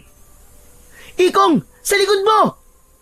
Bumaling naman si Ikong at nakita niya ang isa pang halimaw na halos abuti na siya. Pero bago siya matamaan ng mga galamay nito, isang di nakikitang kalasag ang nabuo sa kanyang harapan. Tumalbog lang ang halimaw. Ano, Alon? Kaya ba? Kayang-kaya, Ikong. Hanggat magkasama tayo, tatalunin natin sila. Walang iwanan. Sa sabayang galaw, tumalon si Alon at sinugod ang kalabang halimaw. Habang papalapit si Alon sa halimaw, naramdaman niyang tila kumakapal at tumitigas ang kanyang mga daliri. Sa isang iglap, tila tumubo mula sa kanyang kamay ang matutulis na kuko. Matigas, makinang, at kasing talas ng mga kuko ng leon. Tumalon siya at sinaksak ito sa leeg. Isinaksak niya ang bagong tubo ng mga kuko sa balikat ng halimaw. Napaigik ito. Umungol ng malalim, sabay pumalag, pero mahigpit ang kapit ni Alon. Ayop ka! Hindi kita uurungan! Tatapusin kita! Habang nakasampa sa likod, agad niyang pinunit ang makapal na balat ng nilalang gamit ang kanyang matutulis na kuko. Dumaloy ang itim nitong dugo, mainit at malansa. Sa kabilang banda, si Ikong ay hindi rin nagpahuli. Ginamit niya ang bilis at lakas ng kanyang katawan upang lituhin ang halimaw na tumalbog. Para siyang aninong paikot-ikot sa paligid nito. Nang makahanap siya ng tamang tiyempo, buong lakas niyang sinipa ang halimaw sa tagiliran.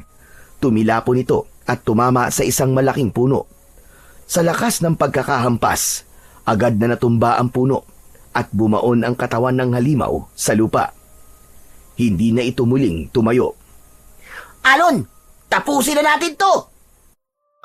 Sumigaw si Alon at buong lakas na sinaksak sa ulo ang kalaban. Bumagsak ito, napaliyad sa sakit. Umalingaw-ngaw ang huling ungol nito sa gubat.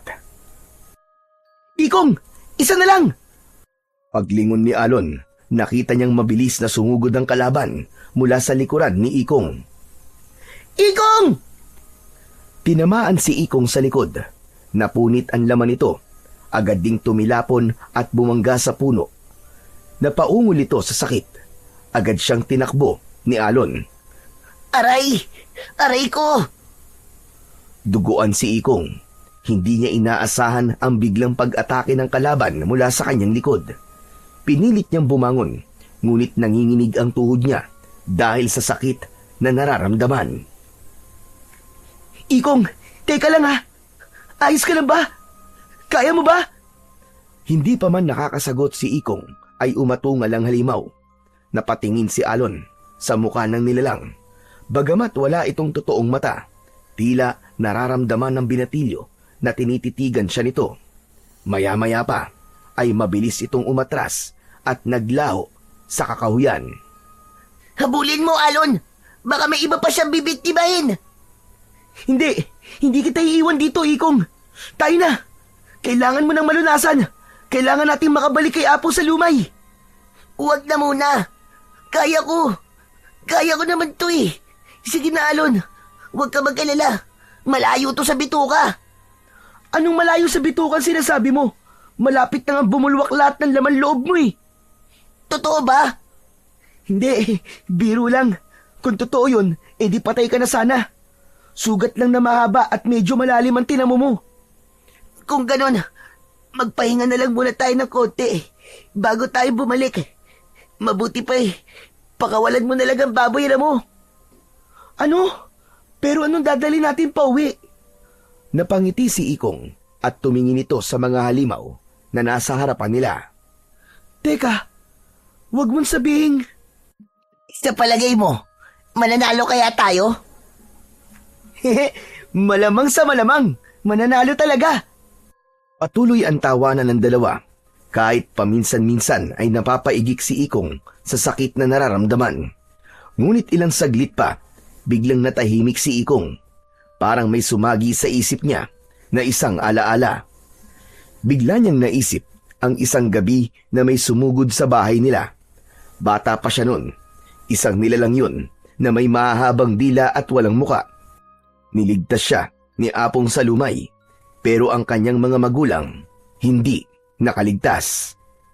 Oh, bakit umiiyak ka? May bigla akong naalala eh. Itong mga nilalang na to. Minsan ko na silang nakita. Nakalimutan ko lang pero ngayon, malinaw na malinaw sa isip ko mga nangyari. Sila ang pumatay sa mga magulang ko. At ngayon mo lang naalala? Oo, ngayon lang. Sa wakas, Alon, naipaghiganti ko na rin sila. Tama. Pero sa palagay mo, sila kaya yung sinasabi ni Apong sa lumay na panganib na darating? Yung mga halimaw na pumapatay na mga katulad natin? Tama ka, sila nga. At isa na lang ang natitira sa kanila. Isa? Sa palagay mo, dapat na ba tayong magpakampante na napatay na natin ang dalawa? Paano kung marami pa sila? Tapos, mas malalakas yung iba at mas malalaki. Tama ka. Sige, tara na. Umuwi na tayo. Sabihin natin ang lahat ng to kay Apo para makapaghanda na ang lahat. Agad na naglakad palapit sa halimaw si Ikong. Pinasa nito ang napatay niya. Sandali, Ikong. Kaya mo ba? Hindi ka ba nasasaktan dyan sa ginagawa mo? Kaya ko. Ang gaan nga eh. Parang hangin lang. Masakit lang ang likod ko, pero hindi naman nabawasan ang lakas ko. Sigurado ka ha? Oo, wag mo akong alalahanin. Tumayo si Alon at binuhat naman ng isa pa. Magkasabay silang nagpatuloy sa paglalakad pauwi. Nang makarating sila sa gilid ng kakawyan, nakita na nila ang bahay ni Apong sa lumay. Naglakad pa sila hanggang sa makapasok sa hardin. Naroon na ang kanilang mga kasamahan at nasa harap nila ang kanika nilang mga huli. Mga usa, baboy ramo at yung iba, malalaking ibon. Paglapit nila Alon at Ikong, inilapag nila sa gitna ang kanilang mga dala. Nakangiti nilang hinarap ang lahat pero hindi nila inaasahan ang reaksyon ng mga kasama dahil imbis na mamangha ay nagsimula silang magbulungan at si Apo sa lumay nakakunot ang noo. Nasaan ang huli nyo? Apong, yan po. Nasa harapan po ninyo. Ito po ang mga napatay namin ni Ikong. Biglang nagtawanan ang mga kasama nila. Tila hindi makapaniwala. Ano daw? Hangin ba ang dala nyo? Seryoso ba kayo riyan? Namula sa iya si Alon. Tumingin siya kay Ikong na noon ay seryoso ang muka. Hindi sila naniniwala. Hindi ba nila nakikita ang huli natin? Hanggang sa lumapit na si Apong sa lumay at tinignan ng lugar kung saan nila nilapag ang mga nilalang. Humunot lalo ang noo nito. Lumuhod ito. Hinaplos ang lupa kung saan nakahandusay ang bangkay ng isang nilalang. Tumingala siya kay Alon at Ikong. Totoo ba ang sinasabi nyo? Opo, Apong. Napatay namin ang dalawang nilalang na yan. Yan ang mga itim na gabon. 3 po yan eh. Sinalakay po kami sa gubat. Pero 2 lang ang napatay namin. Nakatakas yung isa. Tignan nyo. Nasugatan pa nga po ako. Ipinakita nito ang sugat sa kanyang likod at natahimik ang lahat. Naku, kailangan magamot kagad ang sugat mo. Ako nang bahala. Ihahanda ko mga gamot. Salamat, Tala ah. Umalis na si Tala, ngunit si Ikong, nakatitig siya kay Apo sa lumay. Parang may inaalala ito sa mga nangyari ng gabing namatay ang mga magulang niya at kung paano siya iniligtas ni Apong. Bagamat di malinaw ang lahat ng detalye na tumatakbo sa isip niya, naaalala niyang nakikita ito ng matanda. Sigurado siya sa bagay na yon, kaya hindi niya maintindihan kung paano at kung bakit hindi nakikita ni Apong ang dala nila. Itong mga nilalang na to, sila din po ang pumatay sa mga magulang ko. Hindi po ba, Apong? Oo. Tama ka. At hindi ko makakalimutan yon. Hindi na natawa ang mga kasama nila. Napalitan ng pag-aalinlangan ang ngiti sa mga labi nila. Ang iba naman ay napaatras pa. Pero, bakit kami lang ang nakakakita? Hindi sumagot si Apong sa lumay Dahan-dahan itong lumapit kay Alon at tinapik ang balikat ng binatilyo. Ngunit sa oras na dumampi ang palad ng matanda, natakot siya sa kanyang nakita. Nagbagong anyo si Apong Salumay. Naging kamukha ito ng mga halimaw na napatay nila Ikong. Bigla siyang umatras palayo sa matanda. Hindi! Hindi siya si Apong Salumay! Ano? Sigurado ka ba? Oo, nagbabalat kayo lang siya, Ikong. Natahimik ang lahat dahil sa gulat. Ngunit imbis na kumampi sa kanila ang mga bata, pumwesto agad ang mga ito sa harap ng matanda. Parang hinarangan nila. Ang iba ay nakahawak pa ng kanilang mga sandata. Anong? Huwag niyong sabihin na di kayo naniniwala sa akin. Totoo ang sinasabi ko. Isa yang itim na gabon. Lumayo kayong dalawa! Hindi namin papayagan na saktan niyo si Apo Salumay! Hindi na siya yan. Maniwala kayo sa akin. Isa yang halimaw. Ginaya lang niya ang itsura ni Apong. Hindi niyo ba nakikita? Tama si Alon. Hindi na nga siya si Apong. At sa palagay mo maniniwala kami sa'yo? Kung isa nga siyang itim na gabon, sige! Bakit hindi naman niya nakikita ang mga kauri niya, Aber? Makinig ka, Isagani. Matagal na tayo magkasama. Maniwala ka sa akin. Magtiwala tayo kay Alon at sa kakayahan niya. Dumating na ang panganib. Ito na yun. Huwag nating hayaan na linlangin tayo ng mga halimaw na yan. Patayin yan! Tumahimik ka! Subukan mo lumapit kay Apong. Subukan mo! At ako ang makakalaban mo! Ano? Pero bakit? Ba't ayaw mo akong paniwalaan? Dahil hindi ka panipaniwala. Maaaring tama ka. Dumating na nga siguro ang panganib. Pero hindi si Apong yun. Kundi kayong dalawa. Baka kayo mga halimaw at nilililang nyo lamang kami. Isipin nyo, sa lahat ng kabataan nandito, kayo lang naman ang hindi pinanganak na may kapangyarihan, di ba? Lalo ka na, Ikong. Ang lakas mo ay galing lang sa mutya. Hindi tulad namin na ipinanganak na natatangi at may kapangyarihan. Hindi mahalaga kung saan galing ang lakas ko. Ang mahalaga, ginagamit ko to para sa inyo. Para sa inyong lahat. Gusto lang namin sabihin sa lahat ang totoo. Hindi siya si Apong, maniwala kayo. Umahimik na si Alon. Alam niyang sa pagkakataong yun ay hindi na nagtitiwala sa kanila ang mga kasama. Napatitig siya sa halimaw na nasa kanyang harapan. Napagtanto niyang may mahikang taglay ang ganitong klase ng aswang. Natandaan niya ang isang nabasa tungkol sa mga nilalang na shapeshifters o yung mga kayang magbago ng anyo. Mga nilalang na may kakayahang magpalit-palit ng anyo para linlangin ang iba. Kayang gayahin ng boses, kilos at anyo ng kahit sino para mapasunod at malinlang ang sinumang makakakita. Ngunit dahil sa kakayahang taglay ni Alon, nang hawakan siya ng matanda, nalantad kagad ang anyo nito. Isang mabangis na gabon.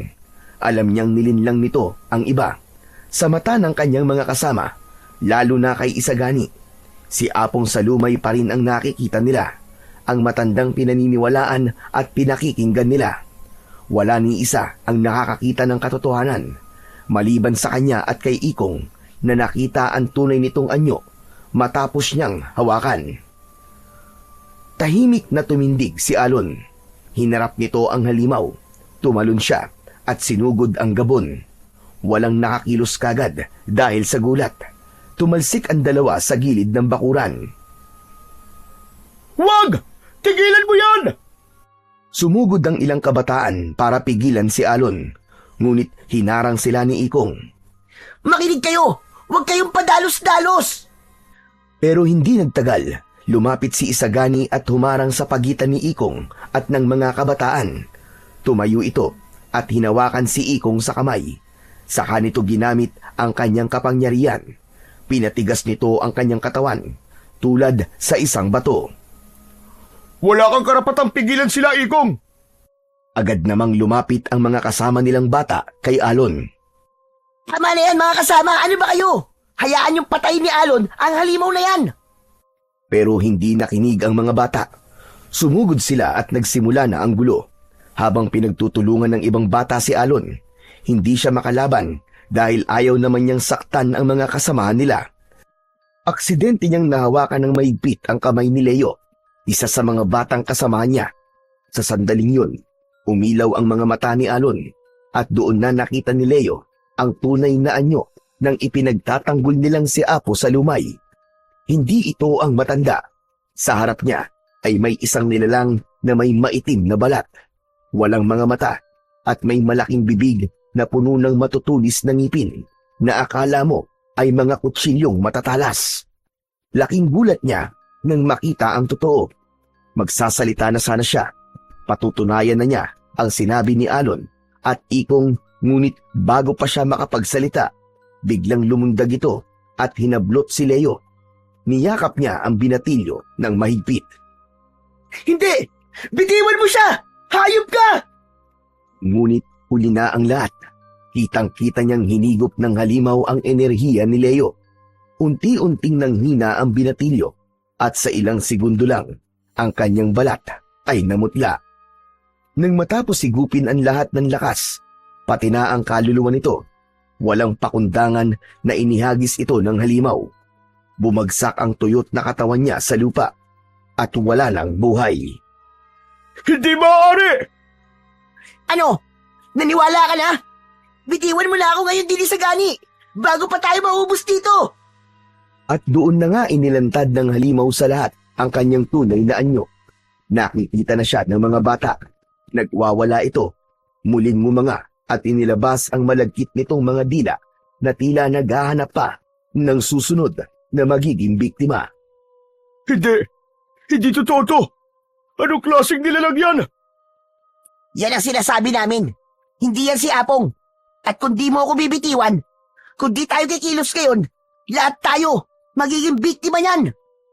Siya ang kalaban at hindi kami. Naniwala na sila. Isa-isang bumitaw sila kay Alon at si Isagani. Binitiwan na rin si Ikong. Mabilis ang kilos ng Gabon. Ang mga galamay nito. Mabilis na hinablot si Lina, ang isa nilang kasamang babae, at tinangkang kagatin, ngunit agad itong pinigilan ni Alon. Inagaw niya ang espada ng isa nilang kasamaan at iwinasiwas ito sa galamay na may hawak kay Lina. Naputol ito kagad. Nahulog ang batang babae sa lupa. Hindi na kami papayag na may isa pang mamamatay sa amin. Tapos na ang panlilinlang mo. Labanan natin siya! Sugod! Sabay-sabay na sumugod ang mga kabataan gamit ang kanilang mga angking lakas at kapangyarihan. Ilang segundo lang ay natalo na nila ang halimaw. Humandusay ang katawan nito sa lupa. Pagkatapos ng laban ay walang gustong magsalita. Napaupo sila. Tila biglang nanghina nang muling masulyapan ang natuyot na katawan ng kanilang kasamaan. Maya-maya lang, si Isagani ang bumasag ng katahimikang yon. Patawarin niyo ako. Ayos na yun. Ang mahalaga ngayon, hanapin natin si Apong. Baka sakaling buhay pa siya. Tama. Kailangan natin siyang hanapin. Sigurado kong hindi lang sila ang mga halimaw dito. Kailangan nating manatiling alerto. Baka may iba pa. Huwag kayong mag-alala. Alam ko na kung bakit ako dinala dito. Yun ay para maging mata nyo. Para makita ang mga nilalang na nagtatago at nagbabalat kayo. Tama ka, Alon. Biglang isang matinis na sigaw ang kanilang narinig. Tulong! Tulungan niyo ako! Nagkatinginan silang tatlo. Alam na nilang nasa panganib si Tala. Wala silang sinayang na sandali. Mabilis silang tumakbo at sinundan ang pinanggagalingan ng sigaw ni Tala. Ang hardin, kung saan nakatanim ang mga halamang gamot ni Apo sa Lumay, ay nadatnan nilang sira-sira. Ang mga paso ay basag-basag at ang mga halaman ay nagkalat sa lupa. Hindi maaari. May nakasalisi. Hindi lang yun nilalang na nakita natin kanina ang nandito. Lagot na! Si Tala! Anong gagawin natin? Itinaas ni Alon ang kanyang kamay. Isinara ang kanyang mga mata at hinayaang gumana ang matalas niyang pang-amoy. Hindi niya mahanap ang amoy ni Tala sa direksyon kung saan nila naririnig ang malakas nitong mga sigaw. Bagkus ay naaamoy niya ito sa loob ng bahay. Napangiti si Alon. Nililin lang na naman nila tayo. Hindi si Tala yun. Ha? Totoo? Paano mo nasabi? Wala raw ng amoy ni Tala. Nasa loob siya ng bahay. Nasa loob nga sila ng bahay. Ikinulong sila ng mga gabon kasama si Apong sa lumay. Naaamoy ko sila. Saka yung amoy galing doon sa direksyon ng pinanggagalingan ng sigaw. Mabaho. Amoy asupre at bulok na laman. Malayong malayo sa amoy na mabangong amoy ni Tala na parang bulaklak. Isa lang yung huwad. Nililin lang tayo. Ako na ang titingin sa kanila. Sige, Ikong. Kami na ni Alon ang susunod sa halimaw na yon. Kailangan siyang patayin bago pa maulit na makagaya ng anyo ng iba. Oo, sige. Susunod kagad ako doon. Mag-ingat kayo. Sige, aalis na kami. Alon, salamat ah. Salamat sa lahat. Huwag muna kayo magpasalamat. Hindi pa tapos ang laban. Tumango si Ikong at mabilis na tumakbo pabalik sa bahay upang tiyaking ligtas sina Apo sa lumay at Tala. Naabutan nga niyang nakakulong ang mga ito sa loob ng silid. Nakatali at nakabusal ang mga bibig. Si Apong Salumay ay walang malay. May nakita siyang sugat at bukol sa noo nito. Samantala sina Alon at Isagani naman ay nagsimula ng sundan ang bakas ng halimaw. Dito siya dumaan, Alon. Tignan mo yung mga yapak ng paa sa putikan. Tama ka. Dito nga. Naaamoy ko. Tinahak nila ang putikan hanggang sa napadpad sila sa madamong bahagi ng gubat. Tahimik si Alon. Patuloy ang ginagawang pag-amoy-amoy sa paligid. Malapit na sa kanila ang target. Pero sa hindi inaasahang pangyayari, bigla siyang napaubo. Oh, bakit? Okay ka lang ba? Ang baho. Hindi ko na kayang tiisin ang naaamoy ko, Isagani. Napakasangsang. Parang pinaghalong asupre, dugo at bulok na laman. Pero malapit na tayo. Malapit na talaga. Handa na ako. Sabihin mo lang kung kailan dapat tayo sumalakay. Nagpatuloy sila, unti-unting lumuhod at gumapang. Hinawi nila ang ilang damo at talahib at sabay sumilip. Nakita nila ang ilog. Nakita nila ang halimaw. Sumenya si Alon. Sabay silang sumugod. Sa isang iglap, tumubo ang matatalas at matitibay niyang mga kuko.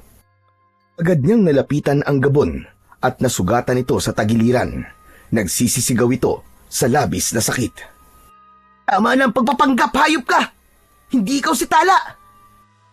Unti-unting naglikot ang katawan nito at nagbago ang anyo. Naging isang itim na gabon. Hindi ito nag-aksaya ng oras. Mabilis itong sumugod kay Isagani. Bumuelo at kinagat ang balikat ng binata.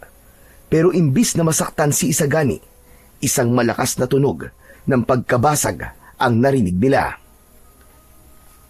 Isagani! Nang lingunin ni Alon ng kasama, ay nakita niyang nakapagpalit na kagad ito ng anyo at naging bato ang katawan. Kaya naman, ang mga ngipin ng gabon ay nagkadurog-durog. Alon, ngayon na! Habang di pa nakakabawi ito! Inatake na nga ni Alon ang gabon. Hiniwa niya ang likod nito mula sa ulo pababa sa kanyang bewang. Nang humandusay ang katawan nito sa lupa, agad niyang sinaksak ito sa dibdib at saka hiniwa ang parting yon. Dinukot niya mula doon ang puso ng halimaw. Nang matapos ay napatingin si Alon sa kanyang kuko na unti-unti nang bumabalik sa dati nitong anyo. Dahan-dahan siyang nag-angat ng tingin at doon siya napatitig sa kabilang pangpang ng ilog. Grabe! Ang dami nila! Anong gagawin natin, Alon? Hindi natin kaya ang ganyang kadaming halimaw! Sa kabila ng pangpang, doon ay nakahanay ang mas marami pang mga nilalang. Hindi sila gumagalaw, pero alam nilang nakikiramdam ang mga ito sa kanila. Ang ilan ay sumubok pa na lumapit sa gilid ng tubig, para bang sinusukat kung ligtas silang tumawid. Ngunit bago pa sila makalapit, isang malakas na atungal ng leon ang kanilang narinig. Nakita nila sa ibabaw ng bato ang leon. Matalim itong nakatitig sa mga halimaw. Tahimik ang mga itim na gabon. Walang ni isa man lang sa kanila ang gumalaw. Tila kinilabutan sila sa presensya ng nilalang na ito. Isa-isang umatras ang mga naunang lumapit sa ilog. Isa tong tanda ng pagkilala. Alam nilang may mas malakas kesa sa kanila. At ito ay nasa harapan nila ngayon. Pagkaraan ng ilang sandali, may narinig silang mga yabag mula sa likuran. Paglingon ni na Alon at Isagani, naroon na si Apo Salumay, kasama si Natala at ang iba pang mga bata.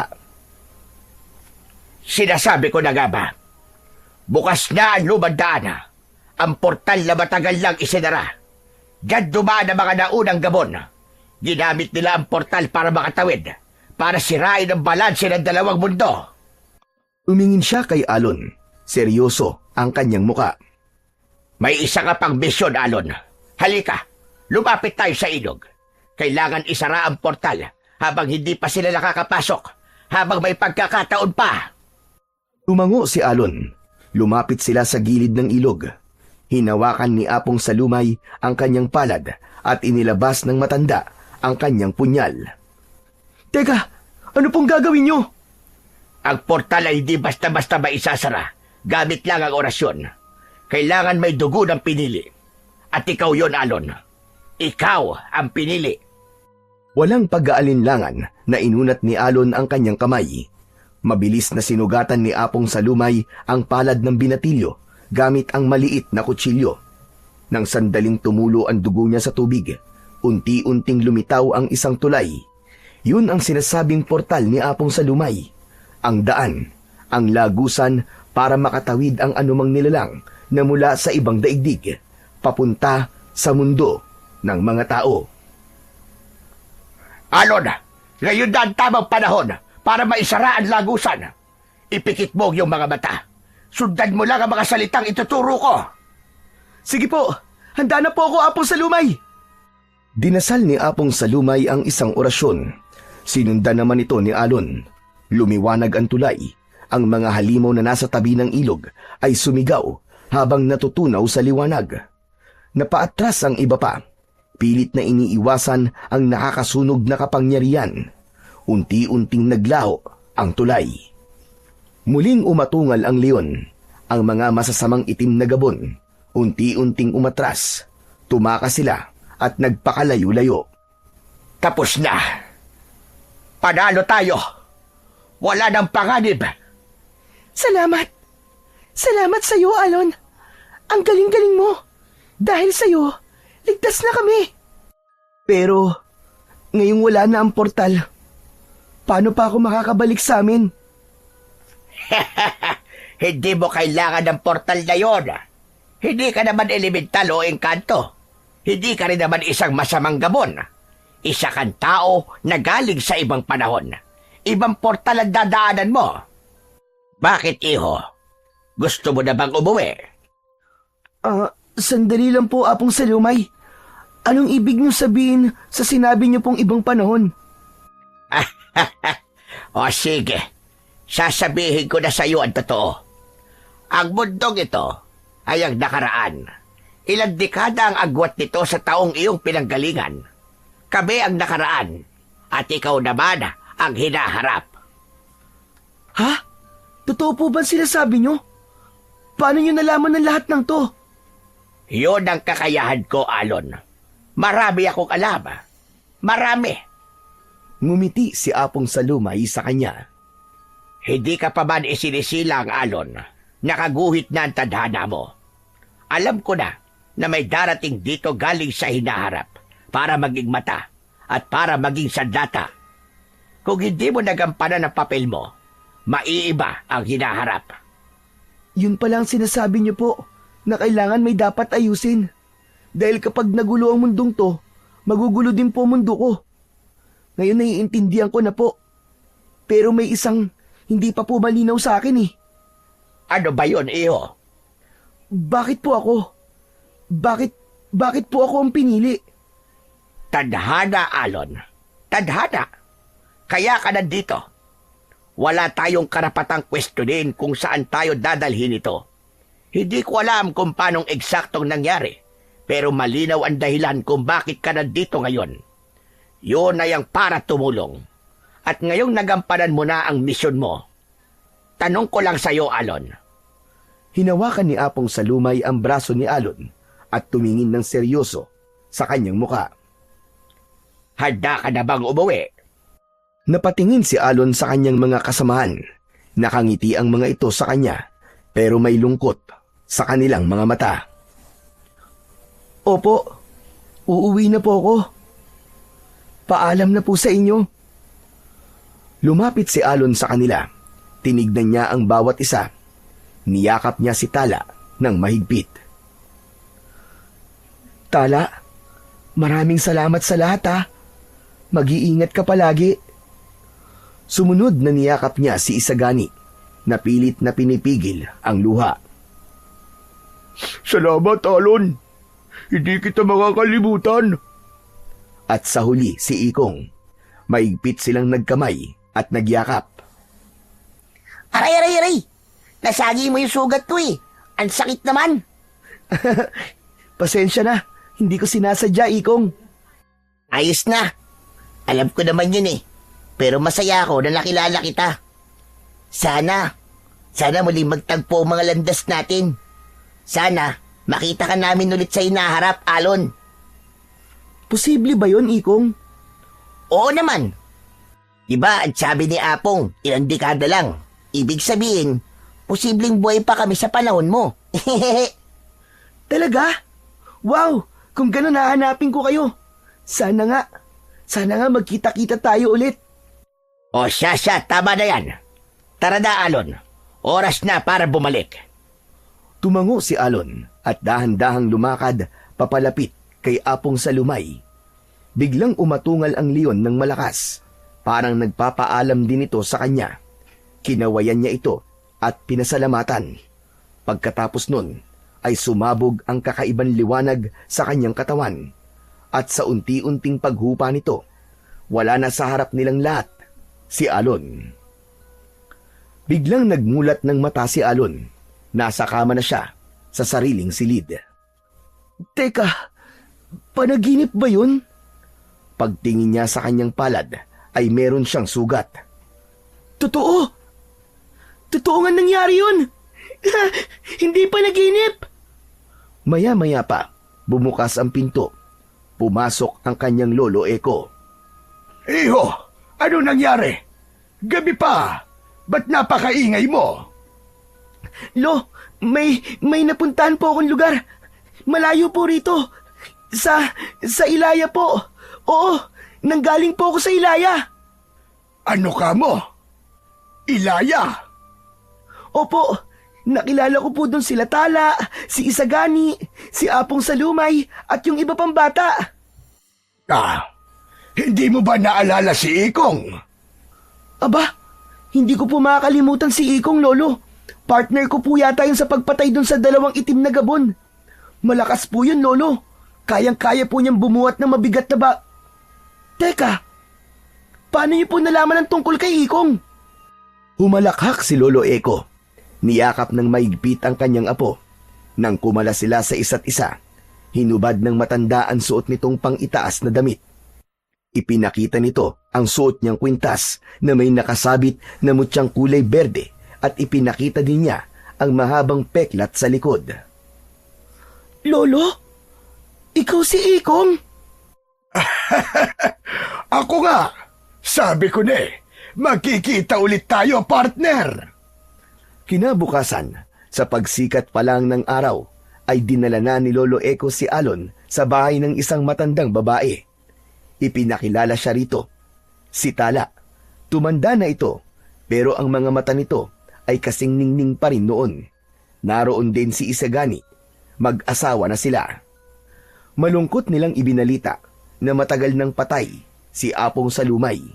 Ngunit sa kabila ng pagkawala ng matanda, hindi nawala ang legasiya nito.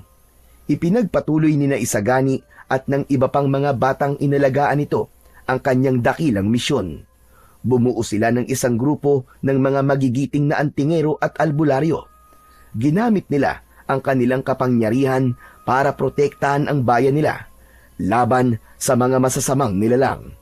Hindi lang yun, naging silungan din ang bahay ni na Isagani ng mga batang ulila. Mga naging biktima ng karahasan na dulot ng mga aswang na walang pinagkaiba sa mga itim na gabon. Tulad ni Apong, binuhay nila ang pag-asa ng mga batang ito pinagtibay at binigyan ng panibagong pamilya. At sila, tulad ni Alon, sila ang susunod sa yapak ni na Isagani, Tala at Lolo Eko. Dahil doon, kahit magbago man ang panahon at ang oras, kampante ang lahat na laging may magtatanggol, laging may magpapatuloy. Dahil ang kabayanihan hindi nagtatapos at naipapasa ito. Napangiti si Alon, masaya siya, hindi dahil tapos na ang laban, kundi dahil alam niyang may saysay ang lahat ng kanyang pinagdaanan.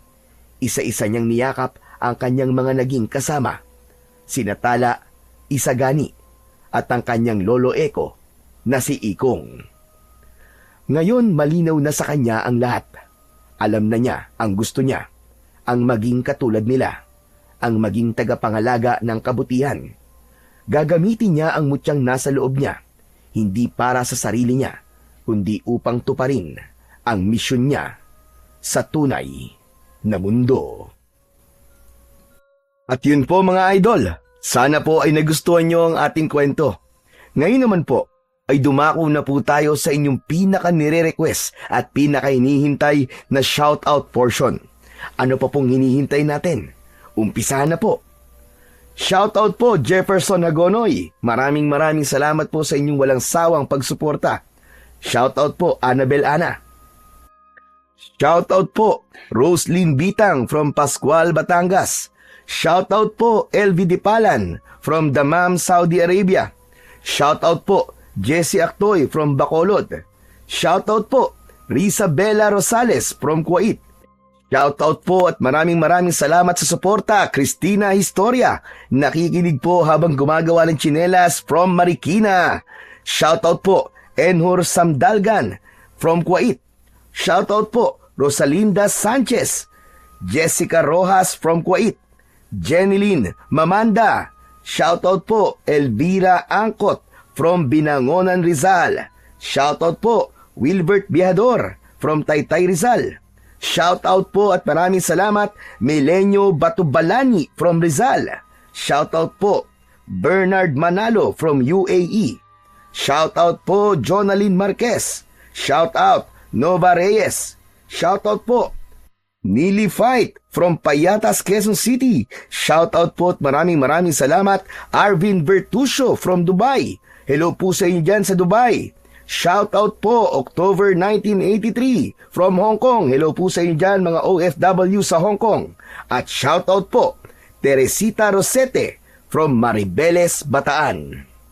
Muli po, maraming salamat po sa inyong walang sawang suporta at pakikinig ng mga kwentong aswang at katatakutan sa aking munting channel na The Voice Addict at Apong Isaac. Hanggang sa susunod pa pong kwento na magpapatindig ng inyong mga balahibo mula sa mundo ng kababalaghan.